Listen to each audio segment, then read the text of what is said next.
I want you to picture something. This was a situation I found myself in several years ago. You're in your 50s, sitting at your kitchen table at midnight, staring at a bank statement that makes your stomach drop. You have saved barely anything for retirement, a credit card balance you stopped looking at months ago, and a mortgage that still has 14 years left on it.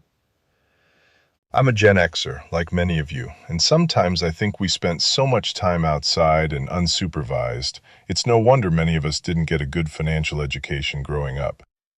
But you know what else? It didn't matter what problems we faced growing up, we just figured them out. We survived. This one isn't a whole lot different, but for many of us, we just took too long to deal with it. Regardless, every financial guru on the internet seems to be talking to 25-year-olds about the power of compounding over 30 or 40 years. Nobody's really talking to us. Well, today that changes because I'm going to tell you some brutal truths that nobody else will say out loud. And then I'm going to show you exactly what is possible starting from zero in your 50s. I'm halfway down this journey myself, and I figured out most of what was keeping me stuck all these years. I'm hoping I can help do the same for you.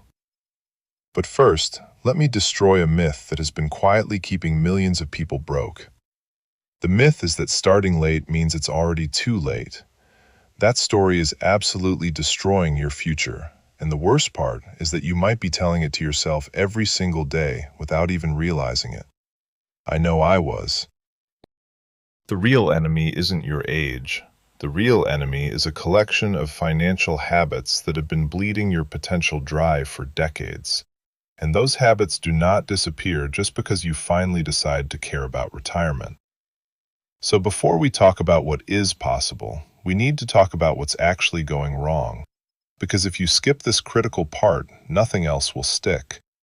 I was stuck in this hamster wheel of bad habits for 30 years. I had to take a hard look in the mirror to finally break out of it. The first brutal truth is that most people in their 50s are not broke because they earn too little. They are broke because they normalize spending everything they earned. Think about how many raises you have received over your career. Think about every bonus, every tax refund, every windfall. Where did it go? The income increased, but somehow the bank account never followed. Lifestyle inflation is arguably the most dangerous financial disease in America. You do not feel reckless when you upgrade your car or move into a slightly bigger house or start eating at nicer restaurants.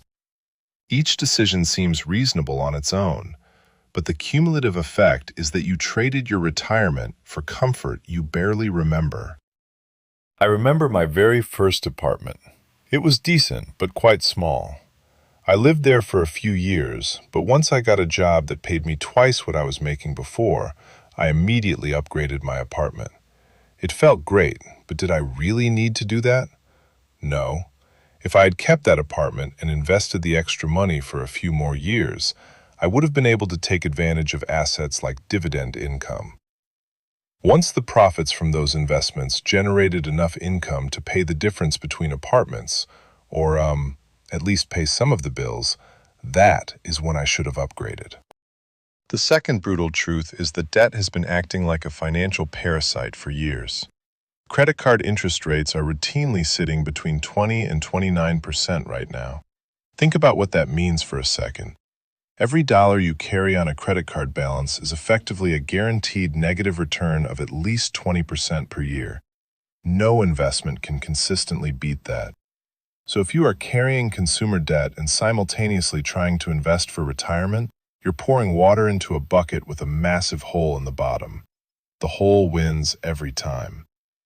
And yet millions of people in their 50s are doing exactly this without recognizing the internal contradiction. I use credit cards often when I, quote, needed something, unquote, and just couldn't wait. I always told myself, sure, I'll just pay it off later. What I almost never remembered was that paying it off later isn't just the price I paid that day, but all of the interest included too until it was paid off. It was too easy to ignore that part of it. I just paid the monthly payments and moved on. And that brings us to the next truth. The third brutal truth is the psychology of financial avoidance. The longer you avoid looking at your financial situation honestly, the more powerful the avoidance becomes. It's not laziness, it's a genuine psychological defense mechanism.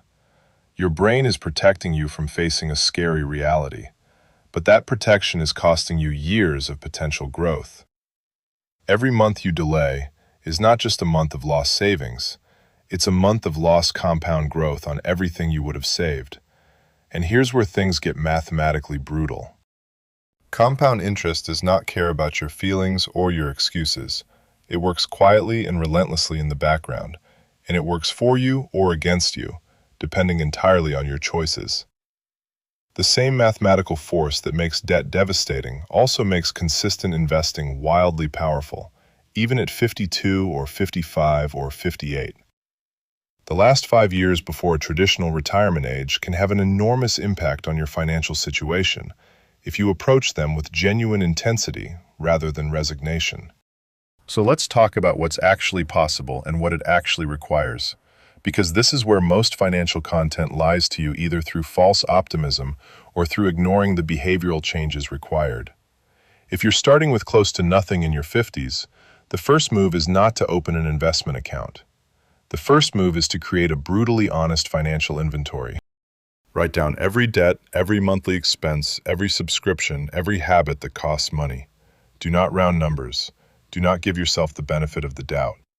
Look at 3 months of bank statements and categorize every single transaction. Most people who do this exercise for the first time are genuinely shocked by what they find, not because they are irresponsible people, but because small recurring costs are psychologically invisible over time. When I did this exercise for the first time back in my 30s, I found out I was paying over $300 for fast food each month. With today's fast food prices, that's equivalent to roughly $900 a month. That made up probably 20% of my entire budget. I quit eating fast food immediately, and that's just one example. Once you have that inventory, the goal is ruthless elimination of everything that does not directly serve your survival or your future. This isn't about being miserable. It's about recognizing that for a period of focused intensity, you are choosing your future self over your current comfort. That isn't deprivation. It's one of the most powerful decisions a person can make. Like my apartment example. So here is where the math starts working in your favor. People in their 50s often have something that younger people do not: large fixed expenses that are close to expiring. If your mortgage has 10 years left, that payment disappears in 10 years. If your children are finishing college, that expense drops off your budget. The financial pressure that made saving impossible in your 30s and 40s can genuinely lighten in your 50s in ways that create real opportunities. The question is whether you redirect that freed up cash toward your future or whether lifestyle inflation quietly absorbs it, which is exactly what happens to most people. The catch-up contribution rules in retirement accounts exist specifically for people in your situation. At 50 and above, you can contribute much more to accounts like a 401k and an IRA than younger workers can. If your employer offers any kind of matching contribution and you are not capturing every single dollar of that match, you are leaving guaranteed returns on the table. No market offers you a guaranteed 50 or 100% immediate return on your money. An employer match does. That is the first place to maximize, period. But here is another brutal truth. Investing alone will not save you if your income does not create real surplus. The math only works if there is money left over after your actual necessary expenses. And that means income has to either go up significantly, expenses have to come down significantly, or both things have to happen at the same time. People who reach financial freedom from a difficult starting position almost always do both simultaneously. They cut hard and they earn more, not one or the other. I know what some of you are thinking. Flint, bruh, I just can't think of anything else to cut out of my expenses. Well, I'll be going over that in detail in the next video, which will include some ideas I think you may not have considered yet. I'm not saying it will be comfortable. I'm saying if you want to become financially free in 5 to 10 years, It's something you have to do. This brings us to the income side, which people in their 50s dramatically underestimate. You have decades of professional experience, industry knowledge, and relationships that younger people can't replicate. That has market value in consulting, freelancing, coaching, and contract work. The gig economy is not just for young people with apps. Specialized expertise is one of the most valuable things that exists in the professional world, and if you've spent 20 or 30 years developing it, you have something real to offer that goes beyond your current salary. Increasing your income by even a few $100s a month and directing every dollar of that increase into debt payoff creates a compounding effect that is much more powerful than people realize. The behavioral shift of treating any new income as untouchable for spending purposes is what separates people who make progress from people who stay stuck.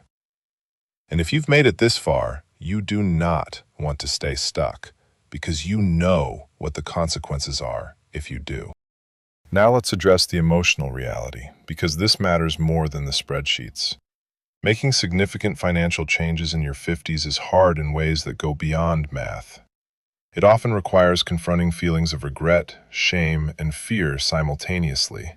The regret about past decisions, the shame about where you are compared to where you thought you would be, the fear that the future will not work out well even if you try. All of that is real, and all of it is normal, and none of it should be used as a reason to delay action for even one more day. I may be farther down the road than some of you, but I definitely had to confront myself and my habits before I could actually start down that path. But I tell you what, I am glad I did. I'm hoping that once you face these challenges, you'll have a breakthrough just like I did. And then, I hope you take action. Not tomorrow, not after breakfast. Now. There's a little Shawshank for you. Now, here's something that gets consistently overlooked in financial education.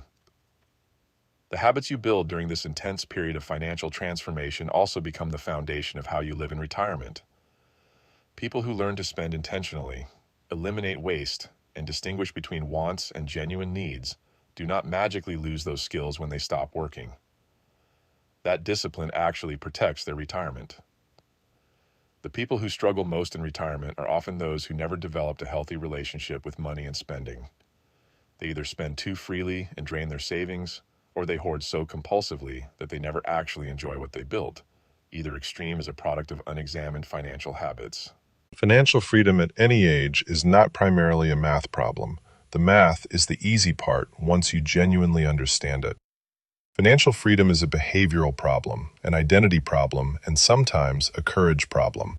It requires you to decide clearly who you want to be with money and then act in alignment with that decision every single day, even when it's inconvenient, even when your friends are spending freely, even when the culture around you constantly pushes consumption as the default.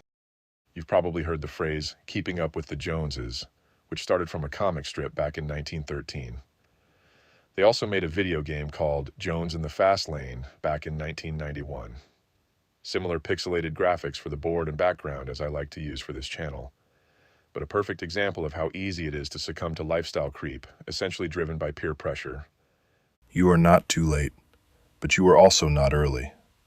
Every month from this point forward has enormous consequences. Yes, because you are running out of time, but more importantly because you are entering the years where focused action creates the most leverage. The compound growth on money saved in your late 50s hits differently than money saved at 30. But you also have an advantage over younger folks. You will be able to contribute more and more often once you learn how to optimize each area of your financial life. The 10 years between 50 and 60 are not a countdown to disappointment. They are a genuine window of transformation if you use those years correctly. If you stop tolerating the habits that have been quietly stealing from your future. If you stop telling yourself the story that it's too late to matter. It does matter. You matter. And the version of yourself at 65 or 70 who gets to breathe freely because of decisions you make starting today is absolutely worth fighting for. We are survivors. That's how we grew up. We solved in-your-face problems every day and got really good at it. But this financial problem was never really in your face. It's a slow burn that creeps up on you faster than you expect. You don't want to get stuck in your 60s or 70s still working and unable to quit, all the while quietly dreading losing your job or your benefits for any reason, and then being unable to keep up with your expenses. So stop waiting for the perfect moment. The perfect moment is the one you are in right now. So get specific and commit to changing your future. It's going to be hard initially, but you've got to do it. The alternative is to continue working hard for someone else to build their dreams.